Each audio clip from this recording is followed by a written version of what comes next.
Olá, ouvintes! Antes de começar o episódio, eu venho aqui falar sobre a viagem que o professor Moreno vai fazer agora para a Grécia no começo de abril. Ainda há algumas vagas na turma e a gente reforça aqui o convite, caso você queira, caso tenha interesse em acompanhar. É uma viagem incrível, organizada pela Porto Brasil Viagens, que contratou o Moreno para ser o guia dessa imersão fabulosa no mundo dos mitos. O grupo vai passar pelos lugares mais fascinantes da Grécia Antiga e o professor vai junto, contando as narrativas que marcaram cada um desses locais. Eu fui a essa viagem no ano passado e digo com total tranquilidade que ela transformou a minha relação com a cultura clássica e eu recomendo muitíssimo. E é uma recomendação sincera, viu? Eles não nos pagaram nada, isso aqui não é um publi. O link para saber mais está na descrição deste episódio. Olá, amigos, seja bem-vindo. Eu sou o professor Moreno e você está ouvindo mais um episódio de Noites Gregas, nosso podcast dedicado aos mitos e às narrativas que herdamos do mundo antigo. Lembro que no site noitesgregas.com.br, para cada episódio eu publico um material extra, textos, vídeos, áudios, de acesso exclusivo para aqueles que nos apoiam. Aliás, precisamos muito desse apoio para manter esse projeto no ar. Visite o site noitesgregas.com.br e saiba como você pode ajudar. Depois de falarmos do Eros criança no episódio anterior, hoje veremos o único escritor que deu a Eros um pouco do seu próprio remédio, fazendo-o se apaixonar.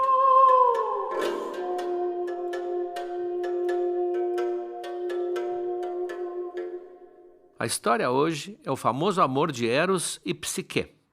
Não é uma história mitológica exatamente, não é um mito, porque nós temos um autor conhecido de carne e osso, um escritor, um pensador romano, chamado Apuleio, que já no segundo século depois de Cristo escreveu essa narrativa, portanto, quase 800 anos depois de Homero. O amor de Eros e Psique é parte de um livro maior. É uma espécie de novela de aventuras chamada As Metamorfoses. Não confundam com as Metamorfoses de Ovídio, que nós vamos falar depois, que é fantástico. É uma obra que foi conhecida mais com um nome alternativo, que seria O Asno de Ouro. E aqui no Brasil, acho que foi editado uma versão infantil com o nome de O Burrico Lúcio, porque esse asno, o burrico, se chama Lúcio. Tanto que até deram o nome de Lúcio ao Apuleio, quando ninguém sabe se ele tinha esse prenome. É claro que ele não inventou. Há indícios de que ele aproveitou uma história corrente, uma história folclórica, que já aparecia em cerâmicas, em gravuras, no século IV a.C., portanto quase 5 séculos ou 6 séculos antes dele. O que ele fez foi recolhê-la e aprimorá-la e dar uma versão literária, uma versão escrita, porque não há nenhuma versão escrita antes dessa que ele fez. Mais ou menos como fez o João Simões Lopes Neto, no Rio Grande do Sul, pegando a lenda popular, folclórica do Negrinho do Pastoreio e dando vida literária a ele. Não é de estranhar, porque no fundo, é a mesma coisa que fez Homero, Hesíodo também. Eles tinham antes deles um grande conjunto de mitos e tradições que eles, cada um por seu lado, transformaram em obras literárias. Eles não inventaram os mitos, mas os mitos também não teriam a forma se não tivesse existido um Homero ou um Hesíodo. Então o Apuleio captou essa história e, claro, que como ele é um homem mundano, de vida da elite romana, o pai dele era rico, mandou ele estudar em Atenas. É claro que ele tem um tom que não é aquele tom clássico que estamos acostumados no Homero. Que é um autor que pertence a uma época tão remota que até a própria vida pessoal dele se confunde um pouco com os mitos. Há detalhes no livro do Apuleio que não jamais seriam usados por Homero, embora Homero tenha colocado os deuses em situações bem embaraçosas.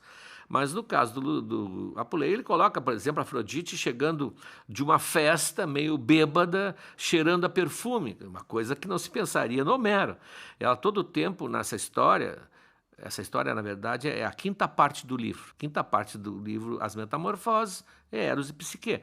Mas essa história se destacou tanto que já foi publicado separadamente em todas as línguas do mundo. Nessa história, nós vamos ver Afrodite, a deusa da beleza, preocupada com a velhice, com as rugas, que é bem, obviamente, de um autor que já está muito além naquele período da dicção clássica, né, do decoro clássico.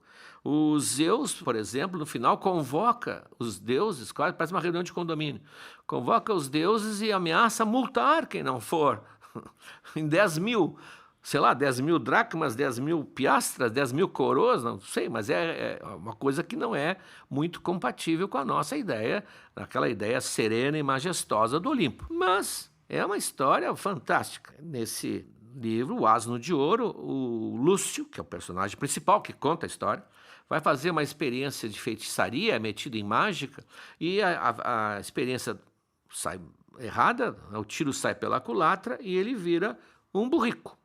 Então o livro conta todas as aventuras, as peripécias que ele passa até poder se transformar de novo, receber de novo a forma humana. Numa dessas aventuras, ele é capturado por bandidos, bandoleiros de estrada, que o usam como animalzito de carga, ele é um jumento. E ele, dentro da caverna, onde esses salteadores se escondem, vê, numa noite, uma velha, que é uma espécie assim de cozinheira do grupo, contar uma história para acalmar uma mocinha que está tremendo de medo, que acaba de ser sequestrada.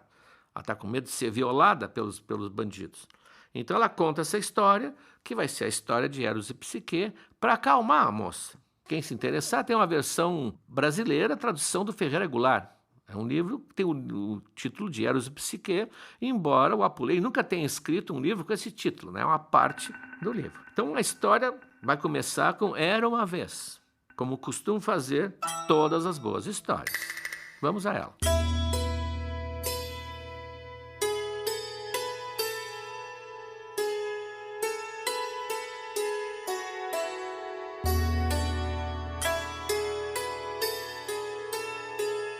Era uma vez um rei, uma rainha, que tinham 3 filhas. As 3 eram bonitas, mas uma delas era excepcionalmente bela, que era a Psique. As pessoas ficavam tão impressionadas que começaram a dizer, isso é terrível dentro da cultura grega, que ela era uma nova Afrodite. Nós já vimos que sempre que alguém começa a elogiar outra, comparando-a com os deuses, está querendo a perdição dele. Então ela era chamada a nova Afrodite e vem gente de longe para ver essa beleza. Tão encantadora e ainda virgem, diziam alguns, né? Então ela passa a ter um sucesso muito grande. Os templos de Afrodite passam a se esvaziar um pouco, porque as pessoas vão lá, né, nesse reino, olhar a jovem Psique, que não gosta dessa exposição, mas ela não tem culpa. Não tem culpa que os outros também a idolatrem. Só que isso chega aos ouvidos de Afrodite.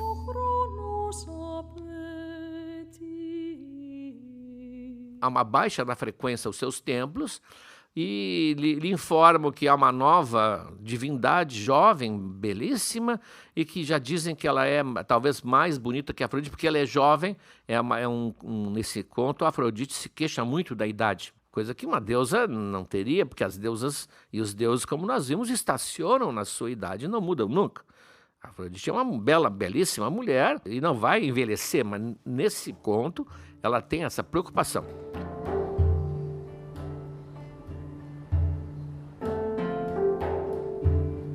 E Afrodite fica indignada. Ninguém mexe assim com o seu renome, ninguém mexe assim com os seus domínios, e ela chama Eros, que aqui é o filho dela. Aquela entidade abstrata do Hesíodo foi pouco a pouco se tornando concreta e logo o colocaram como uma espécie de auxiliar de Afrodite, o que está dentro da lógica, deusa da beleza, do amor, e um deusinho, digamos assim, também do amor. E depois passa a ser filho. Então tem grandes discussões quem era o pai do Eros. Isso para nós não vem ao caso, aliás, isso foi uma acomodação, como nós vimos, literária. Mas aqui é filho. Chama o filho e se queixa amargamente, chora. Meu filho, olha o que estão fazendo com a tua mãe. Eu estou sendo humilhada, estou sendo desprezada. E sofrendo, com aquele ar de mãe sofrida, pede, né, em nome do amor maternal, que ela o amamentou, que ele a vingue. Ela quer que ele a vingue. E o Eros é apresentado aqui no início como um doidivanas. Ele realmente se comprazia em fazer atrapalhadas para as pessoas, sempre o amor causando problemas, sem se preocupar com as consequências. Então o Eros pergunta o que ela quer que ele faça. Ela diz, não, veja, Afrodite não é fácil. Eu quero que tu a faças se apaixonar por um homem vil, repelente, o mais repugnante possível, para que ela pague essa pretensão que ela tem e faça ele não gostar dela. Explica-se, tecnicamente, Eros, atribuíram a Eros, é claro, né? Tinha 2 tipos de flecha. Aquela aljavazinha que ele trazia nas costas tinha 2 tipos de flecha. Com ponta de ouro, fazia a pessoa se apaixonar por quem ela visse em seguida. Com a ponta de chumbo, era com ponta de ouro e penas de pavão ou de pombo, não me lembro, e a ponta de chumbo com penas de coruja. E quem fosse atingido pela segunda seta passava a odiar a pessoa que estivesse à sua frente. Portanto, o plano de Afrodite era sinistro. Ela ia fazer a Psique se apaixonar por alguém terrível, que não merecia o seu amor, e fazer esse alguém fugir da Afrodite, recusando essa relação. Pequeno acréscimo na história, feita por aquele autor que eu falo aqui, o Bulfinch, que fez aquele livro de mitologia. O Bulfinch, acho que ele sentiu o claro aqui e preencheu de uma maneira que eu acho muito adequada. Como se diz, se não aconteceu, pode ter acontecido, dentro do mito, dentro da narrativa, é perfeito. O Eros de noite, invisível, vai até a casa de Psique, até o palácio de Psique, do pai de Psique, e entra nos seus aposentos. Ele leva o seu equipamento, é claro. E ele vai observar a Psique dormindo. E quando a lua, um raio de luar, bate no rosto dela, ele recua apavorado, assustado. Ele nunca viu uma pessoa tão bela, tão bonita. E ele fica tão perturbado que ele que estava com a sua flechinha na mão, ele se pica. E ao se picar, ele fica perdidamente apaixonado por ela. Isso faz ele se retirar sem fazer nada. Claro que vai ter consequências, nós vamos ver. Não diz para a mãe, esconde isso da mãe, e a mãe acha que ele está tratando do assunto. A Psique continua numa vida cada vez mais triste, porque tão bonita ela é, que ninguém tem coragem de se aproximar dela. Nem um homem simples, nem um rei, nem um jovem príncipe acham-na tão fora dos parâmetros que eles temem se aproximar dela. É a famosa maldição da mulher bonita. E as 2 irmãs casam, não casam, nós vamos ver muito bem, mas casam, e a Afrodite vai ficando cada vez mais solitária e não sabe o que está acontecendo. Aí o pai, preocupado, resolve ir ao oráculo. Tem um oráculo de Apolo ali perto. Vai ao oráculo e o oráculo diz, olha, o pai vai perguntar se há alguma maldição divina contra a Psique. E o oráculo diz, olha, a resposta é a seguinte, vou ler.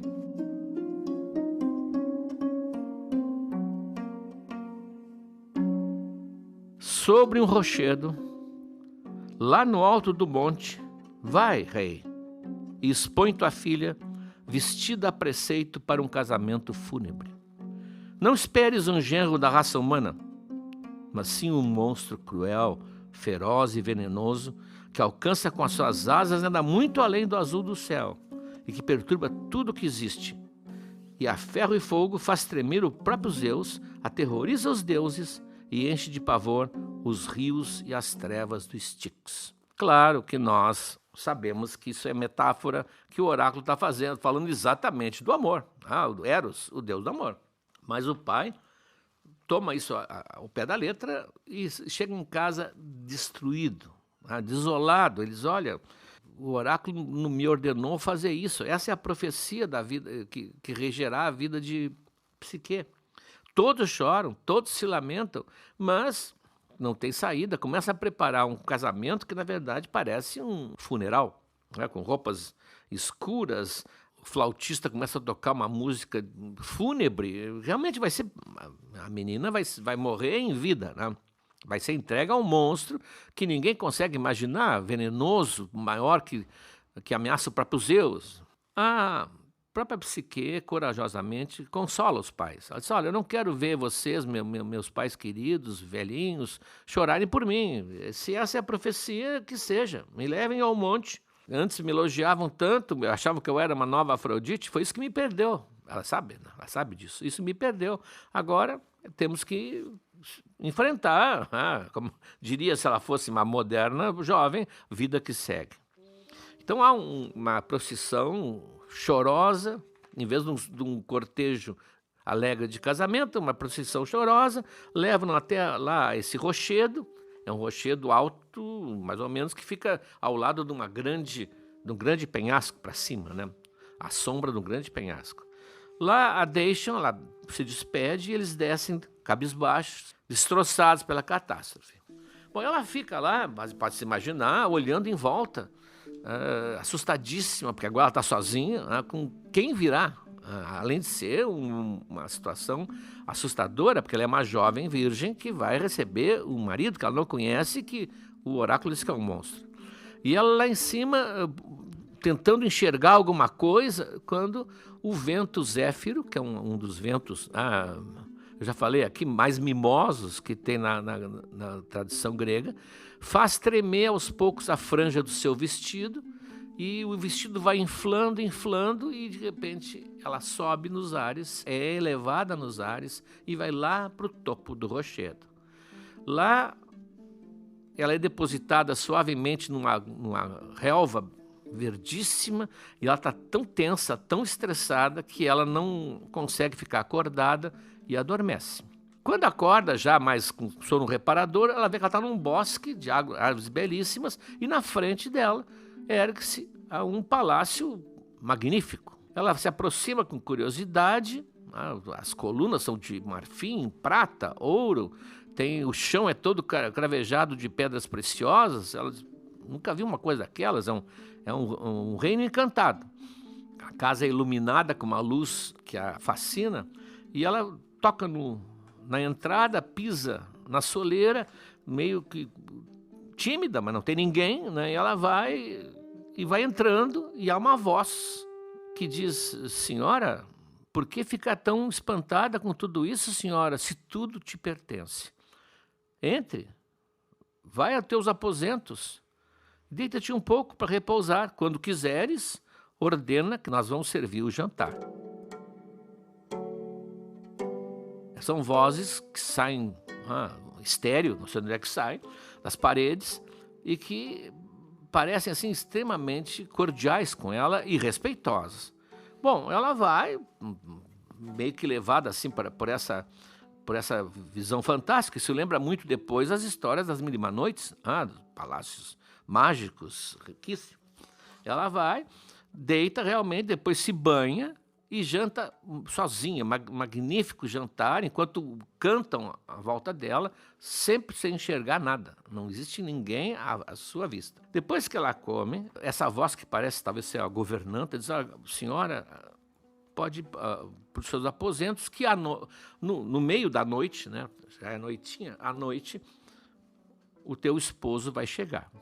E ela vai para a cama e fica no escuro absoluto também, fica tentando enxergar uma coisa, não enxerga nada, então vai sendo meio que vencida pelo sono. De repente ela sente que tem uma presença perto dela.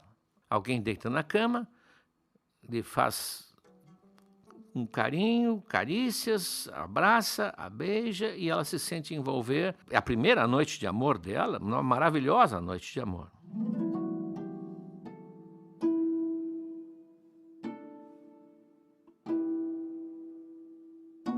Ela dorme, e no raiar do sol, ela olha para o lado, não tem ninguém do seu lado. Está só a marca no travesseiro do marido que esteve ali.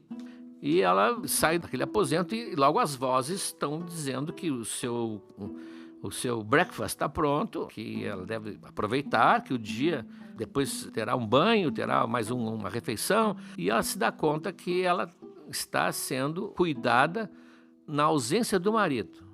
E na noite seguinte ela fala com ele, ele fala, ele não é um monstro, ou é. Ele fala e diz: olha, tu nunca poderás ver meu rosto. Se tu vires o meu rosto, será a última vez que tu vais vê-lo.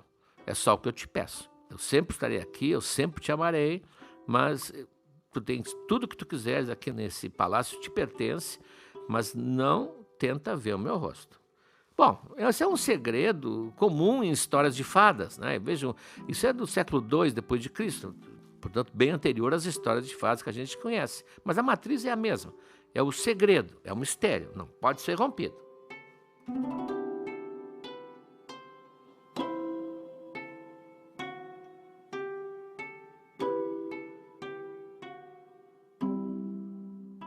Enquanto isso, na casa dela, antiga casa, os pais sofrem. Eles não sabem o que aconteceu com ela. Ela sumiu. Eles colocaram ela no rochedo, não tem mais notícias dela. E as duas irmãs, que são casadas com reis, pequenos reis, nós estamos falando, né, de cidades diferentes, vão lá, vão consolar o pai e a mãe e começam a ficar convencidas que precisam procurar a psique, até para dar alguma notícia para a mãe, principalmente, que sofre muito. A mesma coisa acontece com a psique. Os dias se passam, é uma vida completamente sem preocupações, mas ela começa a sentir saudade do pai, da mãe, das irmãs. E ela começa a chorar baixinho, chorar pelos cantos. E o marido, que é o Eros, né, mas que não se apresentou, diz que ela não deve sair. Ela disse, mas deixa eu trazer aqui as minhas irmãs, então. Só, olha, isso não vai dar certo. Ele tem a intuição, né? Não vai dar certo. Elas vão querer saber quem eu sou. Isso vai terminar destruindo a nossa relação. Tu sabe que será a nossa perda se tu me vires. Tu vai te arrepender. Mas ela, jovem, sedutora, diz, não, deixa trazer, elas não vão fazer nada, eu te asseguro. E diz textualmente, meu melzinho, maridinho, tu és o doce da vida da tua psique. Bom, aí o Eros se afrouxa. Não tem Eros que aguente. E tá, então mas olha o que eu estou te dizendo e tal. Então as irmãs são avisadas e vão lá no rochedo, sentam onde estava a psique, e o Zéfiro foi informado, autorizado, que é o motorista da família, né, vai lá e leva as duas lá para cima. Elas, quando veem as paredes de ouro, com pedras preciosas, e ouvem as vozes que as conduzem a um banho reparador, elas ficam já começando a não gostar. E elas começam a achar que a irmã caçula teve muita sorte perto do que elas tiveram. Há um magnífico jantar e a psique conversa alegremente com elas comem, mas elas começam a sentir que tem riqueza demais ali. E a psique só está feliz com notícia do pai e da mãe, que agora eles vão poder saber dela, mas elas só querem saber do marido dela.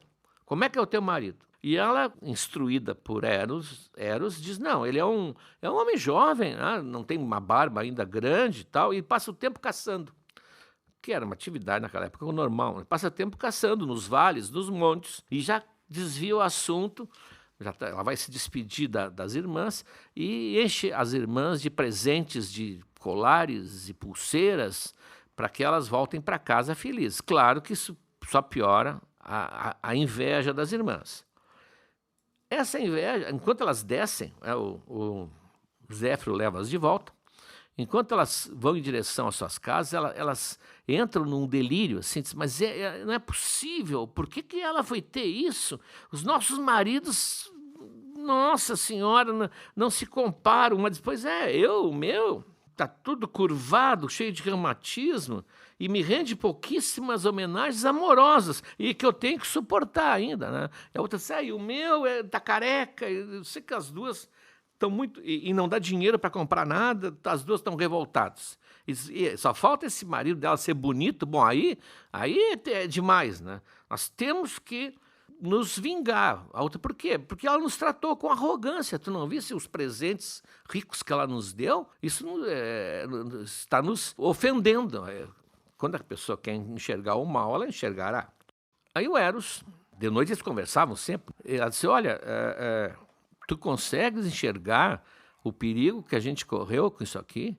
Elas não gostam de ti, porque elas só vão te fazer mal. Cuidado com as armadilhas, principalmente agora, diz ele, em que tu vais ter um filho meu. Ele sabe, ela não sabia. Ela fica, tu vai ter um filho meu e por isso tu tens que cuidar e não romper o nosso trato. Se tu vires o meu rosto, será a última vez que tu vais ver. Bom, isso mudou a vida de psique. Ela ficou encantada, foi uma gravidez assim dos sonhos. Isso a ocupou por meses. Ela aproveitando cada minuto da sua gravidez, vendo aquela vida crescer dentro dela, já pensando que ela vai ter o título de mãe, né, que isso a deixa fascinada, mas ela também, por isso, começa a pensar nas irmãs. Ela queria contar, nada mais natural, e mandar dizer para o pai e para a mãe, né, que eles vão ser avós, e começa novamente a falar com Eros e diz, olha, por favor, é só para comunicar a eles. Eu te suplico, deixa eu abraçar minhas irmãs, só mais uma vez. E chega com um argumento assim, matador, mas assim, eu não te peço mais para ver o teu rosto, porque eu espero ver esse teu rosto no rosto do nosso filho.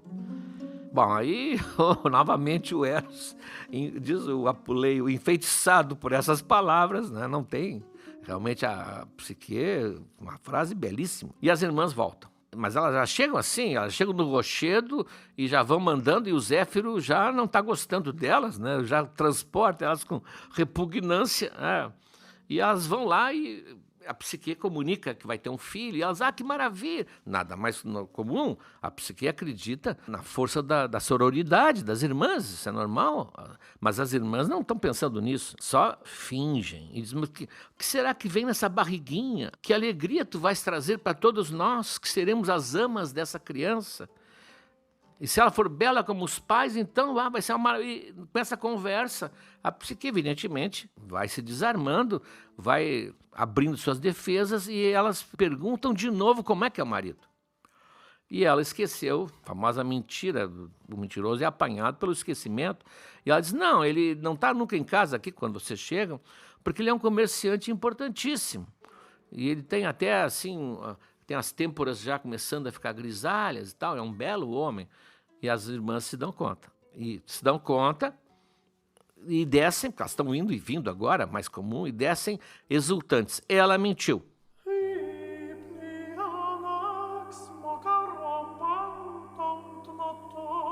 Ou ela está nos enganando, ou, pensa uma delas, ela nunca viu realmente o marido. E se ela nunca viu realmente o marido, ora, qual é o marido que se deixaria ver nunca? Um Deus. Um Deus não se deixaria ver. Aí a outra diz, mas não posso imaginar, porque se for um Deus, eu vou passar uma corda no meu pescoço, eu vou me enforcar. Não pode ser. Aí é demais, né? É demais. Elas tramam, as irmãs malvadas tramam, então, um plano muito sutil. Elas voltam, na outra vez, chorando, desesperadas. E a Psique, o que houve, irmãs? Se não, nós queremos te avisar uma coisa. Tu nunca viste o teu marido, não é verdade? É verdade ou não é verdade? E a Psique hesita. Tu nunca viste porque ele é o monstro. Tu lembra do oráculo? O oráculo dizia que tu ia casar com um monstro. Pois agora os camponeses já me disseram que tem um monstro que está comendo as ovelhas aí perto. Na verdade, é isso que ele está fazendo. Ele está cevando a ti. E agora, com um filho, vai deixar crescer um pouco mais esse filho para tu ficar mais apetitosa. Tu está correndo perigo, nós ficamos desesperados quando nós nos demos conta. Nós queremos te salvar, irmã. E a Psique fica aterrorizada, né, suas irmãs mais velhas, e diz, mas o que eu vou fazer agora? Ela diz, não, faz o seguinte, esconde uma lamparina grega, aquela lamparinazinha de barro que, com óleo e um paviozinho que queima e dá aquela luz, que é o que eles tinham. Esconde uma lamparina e uma faca bem afiada, e de noite, quando ele dormir, ele dorme, né? Sim, ele dorme. Quando ele dormir, tu vai e olha já pronta para o bote, porque se for um monstro, é tu e teu filho, ou ele, está defendendo essa criança que tu trazes no ventre. E a Psique faz isso. Esconde a lamparina essa, põe num lugar onde a luz... É uma luzinha muito fraca, mas onde a luz não seja vista. Esconde a faca, e quando o Eros dorme, o marido dorme, ela vai lá, pega a lamparina, empunha a faca e se aproxima. Aí ocorre o maravilhamento. Ela vê ali deitado o mais belo jovem que ela podia imaginar, num canto as asas, encostado, ele tirava as asas, não? Senão seria fácil reconhecê-lo. E ele dorme sereno, e ela se dá conta que ela casou com o Deus do amor. Ela estava examinando as armas dele, a aljava, as setas, o arco, e ela toca também numa flecha. Isso está no Apuleio. E aí ela fica perdidamente apaixonada pelo marido. Ela já estava gostando muito do marido, até pelo tipo de relação que eles tinham. Claro que ele não o via durante o dia, mas também, por outro lado, ele não incomodava, né? Não embolotava o tapetinho do banheiro, como se diz, não fazia aquelas coisas que os homens fazem que irritam as mulheres. Ele ia embora e voltava, não havia queixas, não havia apenas amor. Mas agora ela fica perdidamente apaixonada e ela se inclina para beijar os seus cabelos, ele tem cabelos cacheados, e ao se inclinar, evidentemente a lamparina, que é cheia de óleo, verte aquele óleo queimando no ombro do marido, que acorda com aquela dor e vê a Psique olhando a luz da lamparina.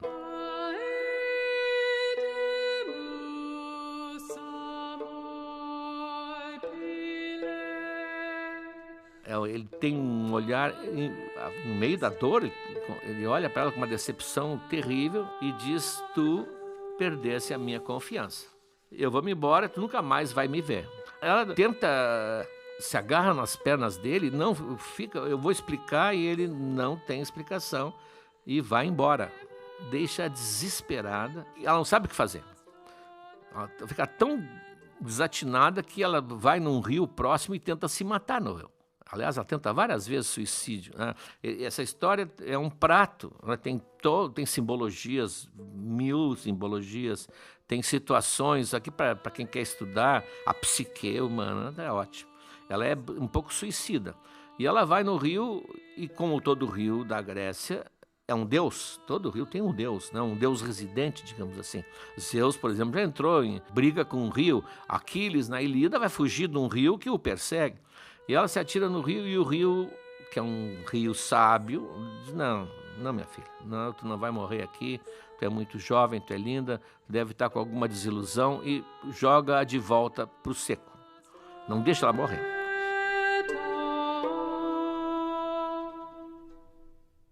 Então ela sai vagando sem lugar, sem destino certo, ela não sabe para onde é que foi o Eros, mas deve ter saído voando, inclusive, ele voava.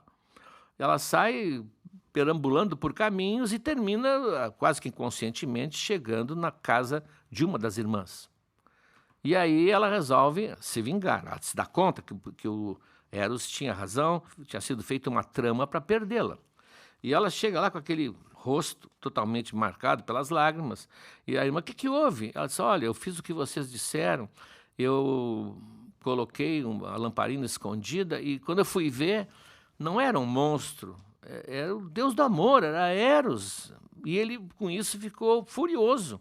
Disse que eu não merecia a confiança dele e que, além disso, ele tinha ficado muito impactado pela tua figura.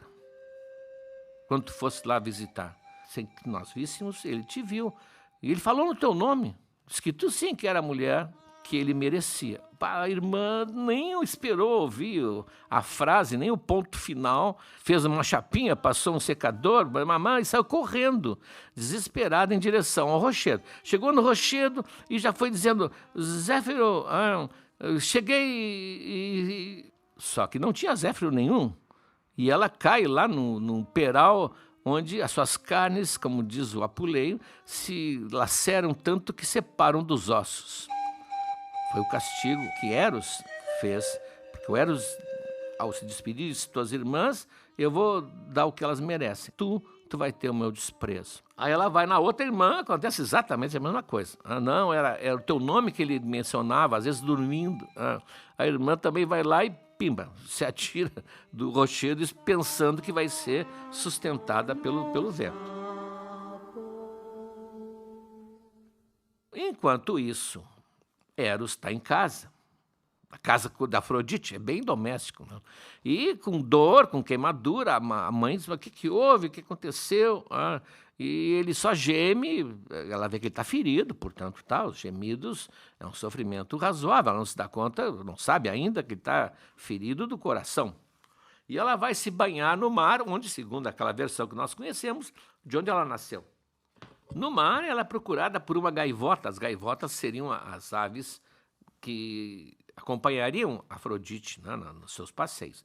Vem uma gaivota e diz: olha, amiga, tu nem sabe, aquela famosa, o teu filho teve um caso aí, um problema. Um caso? A Afrodite fica meio assim, ambígua, porque, né, o filho já tinha idade para isso, mas quem? É uma ninfa? É uma das horas? É uma das musas? É uma das graças? Ela enuncia todos aqueles grupos de divindades menores do Olimpo, né? E ela diz: não, diz a gaivota, talvez com um certo secreto prazer. É uma moça belíssima chamada Psique.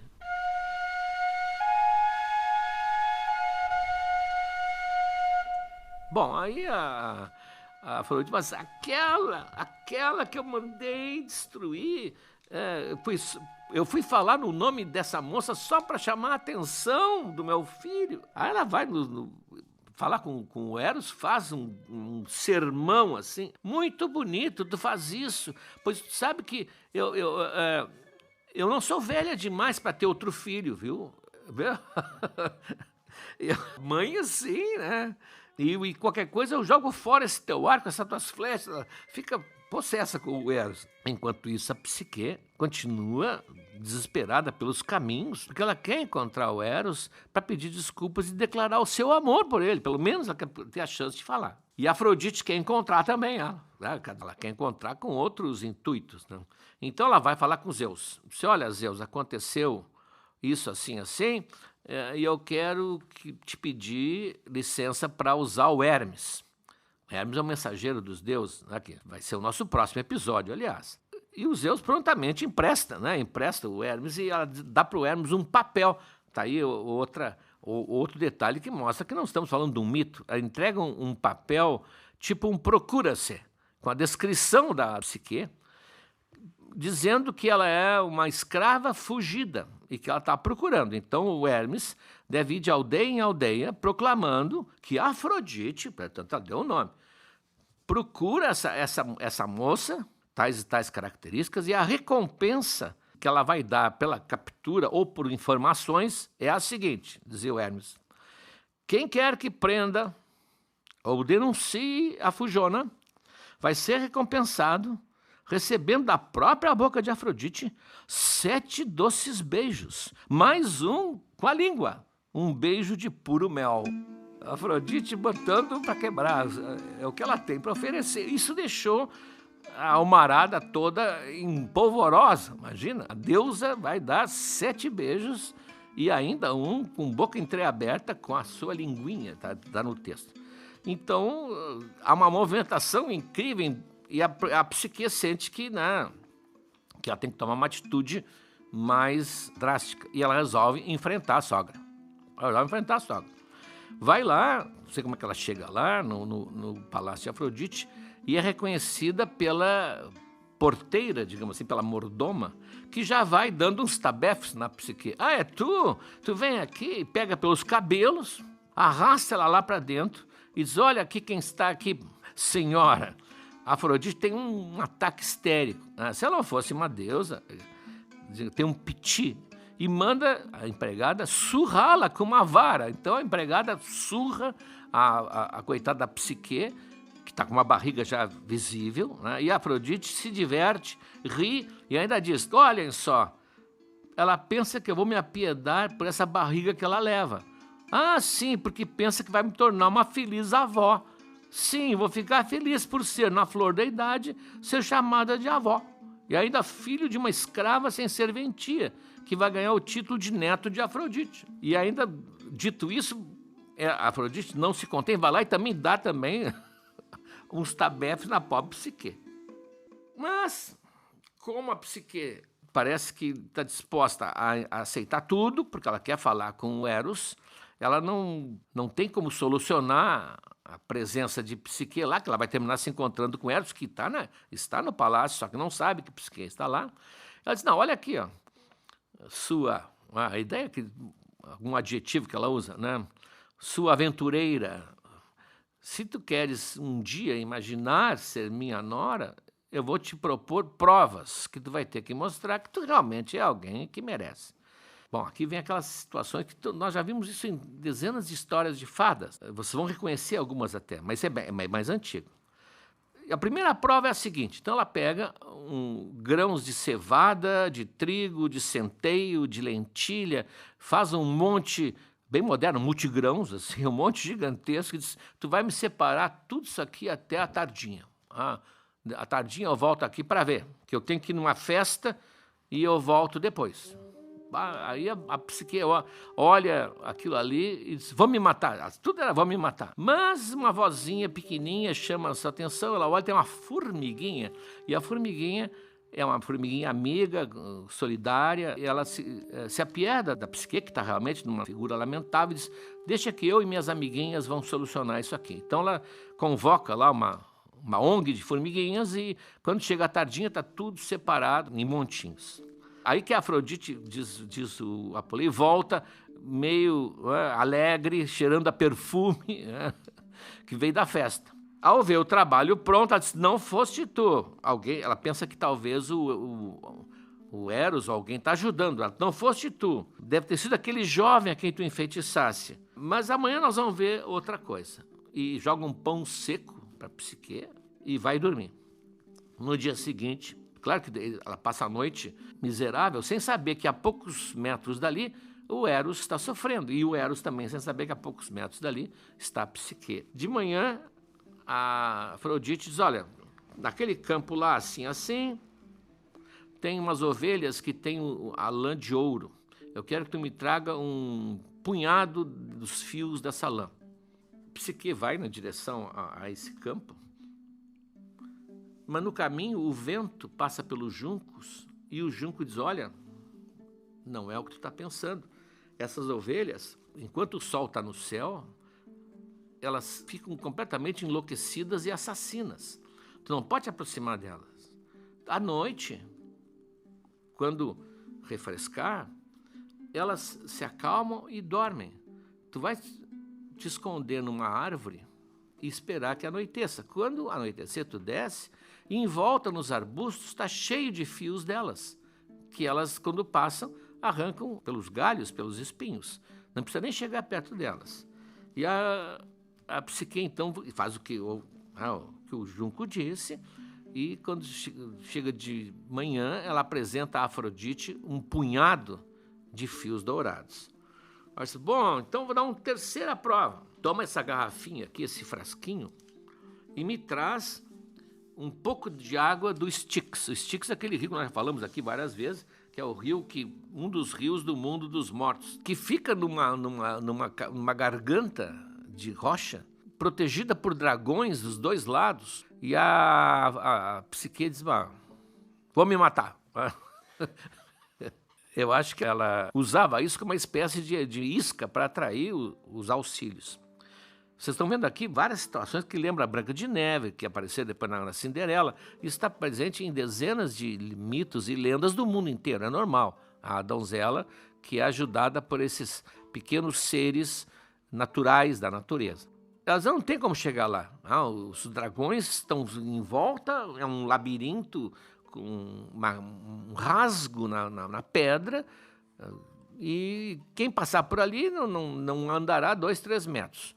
Nesse momento, ela está pensando em se matar, o próprio Zeus intervém. O Zeus não sabe muito bem da história, mas ele intervém porque ele fica com pena daquela jovenzinha que desperta aquela piedade que naturalmente se sente. Então ele vem em forma de águia e diz: não, me dá esse frasquinho aqui que eu vou trazer com água lá do Styx. Ele vai voando entre os dois renques, entre as duas fileiras de dragões.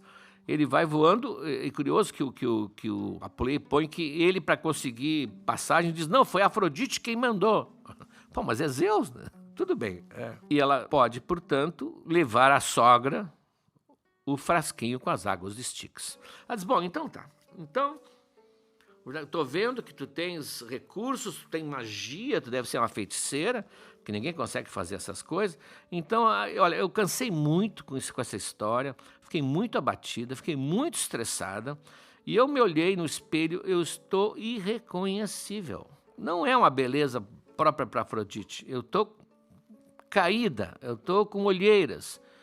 Então tu vais fazer o seguinte, a minha amiga, a Perséfone não apareceu aqui, mas é aquela que casa com o Hades, o senhor do mundo dos mortos.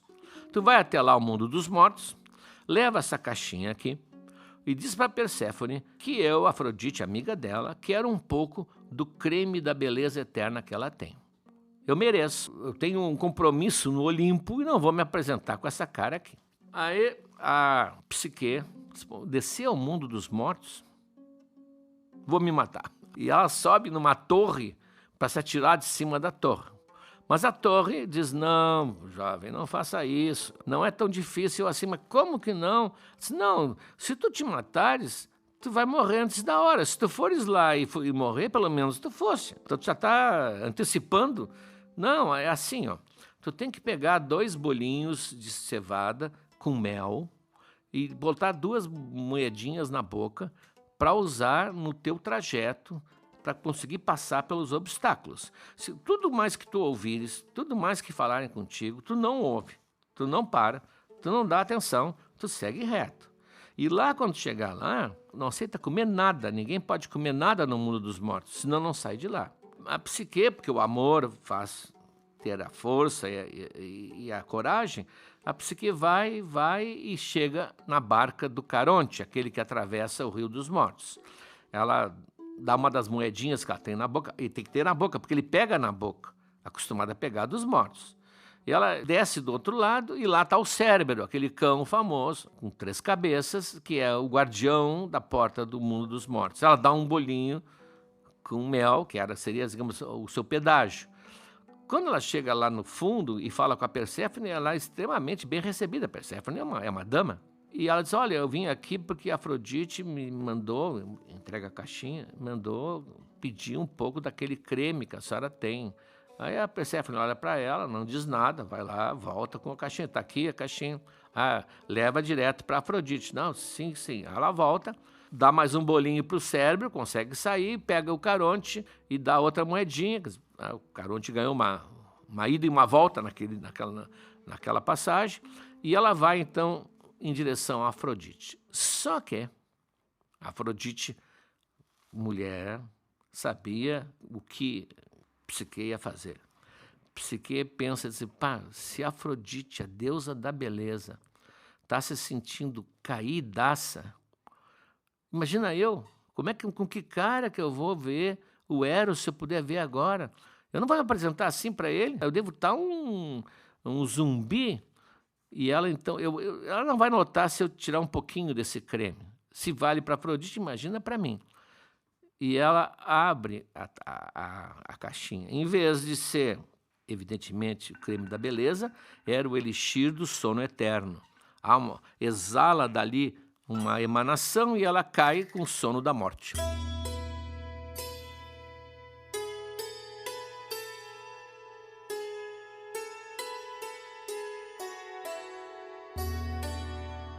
Mas enquanto isso, o Eros, que já sarou da sua ferida, mas está preso no quarto, consegue escapar por uma janelinha e vai em busca da Psique, que ele sente que ela está por perto. E encontra ela no caminho, deitada, está morta, teoricamente, né, tecnicamente está morta. Ele desce, né, abraça e com a ponta da flecha ele dá uma pequena picada no braço de Psique e ela volta à vida. Volta à vida. Poderes, né? O amor, na verdade. E eles não, depois das trocas, evidentemente, de palavras carinhosas, eles levam a caixinha para a mãe, é a última missão que tu tem, que eu vou lá no Olimpo. Eu vou falar com Zeus, vou discutir isso aí. E ele vai, com as suas asas, ele pode ir. E chega no Olimpo, o Zeus, como eu tinha dito no início, reclama das brincadeiras dele, né? Diz, tu é um moleque, tu não queria saber com quem tu está juntando quem. Realmente tu me fizesse passar um pouco de vergonha às vezes. Inclusive, como eu disse, até de adúltero me chamaram, imagina, Zeus. Mas eu vou conceder o teu pedido. E aí convoca o Hermes e diz, olha, Hermes, que é um mensageiro, chama todos os deuses para um conselho. sob a pena de multa de 10.000 dracmas para cada imortal ausente. É uma brincadeira, só pode ser da Apuleio. Deus não tinha dinheiro, imagina, ou ia se preocupar com uma multa. Todos se reúnem, inclusive a Afrodite, foi chamada por Zeus. Aí Zeus fala diretamente com ela, diz, olha, fica tranquila, não vai ser um casamento desigual, ela vai ser também como o teu filho. Tu não deve te arrepender disso e não deve levar isso adiante, porque já passou. E a Afrodite também não tinha porquê, não se opõe, é uma festança, as musas cantam, Apolo toca, a Afrodite dança, resolve dançar também, passos graciosos, todo mundo feliz, e o Zeus manda então que deem uma taça de ambrosia para Psique. Com aquela taça de ambrosia, Psique vai se tornar imortal. E ele diz, bebe, Psique. Com isso vai se construir um vínculo que nunca mais vai se romper entre vocês dois. Todo mundo aplaude, é um final feliz, é um happy ending, né? Todo mundo aplaude e alguns meses depois, o jovem casal tem uma filha que recebeu o nome de Volúpia, voluptas em latim, ou seja, a ideia de que o amor, Eros, e a alma, porque Psique quer dizer alma também na Grécia, não, Psique é borboleta, mas também é alma. O amor e a alma, quando se juntam, nasce a volúpia.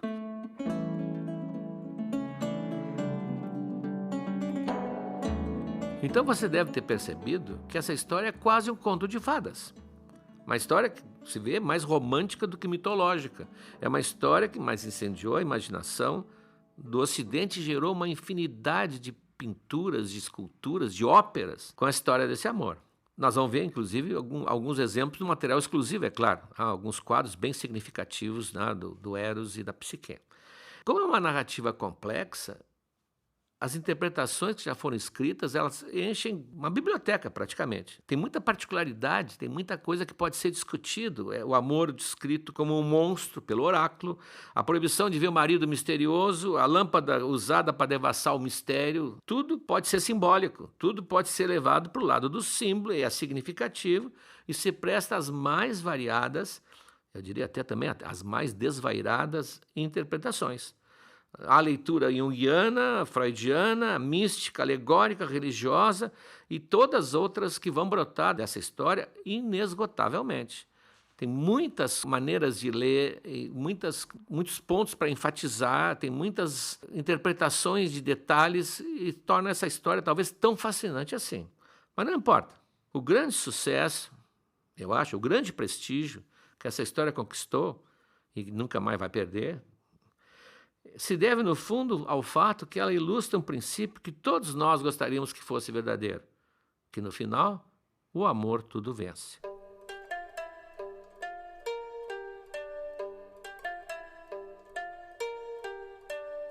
Oi pessoal, Felipe na linha aqui. Terminado esse ciclo de Afrodite, com essa maravilhosa história do Apuleio sobre Eros e Psique, faço essa minha intervenção para anunciar os materiais exclusivos desse episódio. Vamos lá.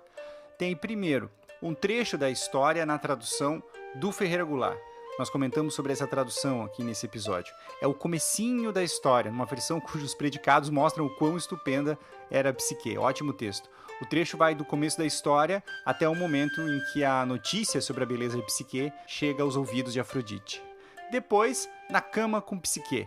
A gente retoma uma discussão que já tivemos lá nos primeiros episódios, que é o dilema dos pintores sobre como pintar a relação entre Eros e Psique quando levada em consideração a tradição romana. Como sabemos, em Roma, Eros é o Cupido, que é um bebezão. E aí fica a questão, como pintar um amor entre um bebezão e uma mulher? O material tem quadros que mostram as soluções de alguns pintores. Tem ainda um texto do professor Moreno em que ele analisa uma belíssima e perturbadora escultura do Antônio Canova. A obra mostra o momento em que Eros desperta Psique com um beijo. A imagem vai junto, é imperdível o texto. E, é claro, tem outras tantas representações da história. Lembro também que o curso Mitologia na Arte segue no ar para os apoiadores da modalidade Deus. As aulas sobre os amores de Zeus já estão completas e agora entramos no ciclo dos heróis. Já falamos do Perseu, o herói que derrotou a Medusa, e nos próximos dias a gente vai lançar a aula sobre Belerofonte. É isso, apoie o nosso podcast, nos ajude a manter esse projeto no ar e receba os materiais exclusivos e as aulas do curso Mitologia na Arte. Encerrado esse ciclo dos últimos 5 episódios, com Afrodite e Eros representando a beleza e o amor, no próximo vamos ver Hermes, o mensageiro dos deuses, o auxiliar dileto e leal de Zeus nas suas conquistas. Olá, amigos! Chegamos agora ao 3º ano do Noites Gregas. Já contamos muitas histórias, mas tem muito mais pela frente. Tem toda a Ilíada, a Odisseia, as Metamorfoses de Ovídio e muitas outras coisas. Mas para que a gente consiga seguir em 2023, para produzir esse podcast que nos dá muito prazer, mas também muito trabalho, nós precisamos do apoio de vocês. Acesse noitesgregas.com.br/apoiar, o link está na descrição desse episódio, e veja como você pode ajudar. Um abraço.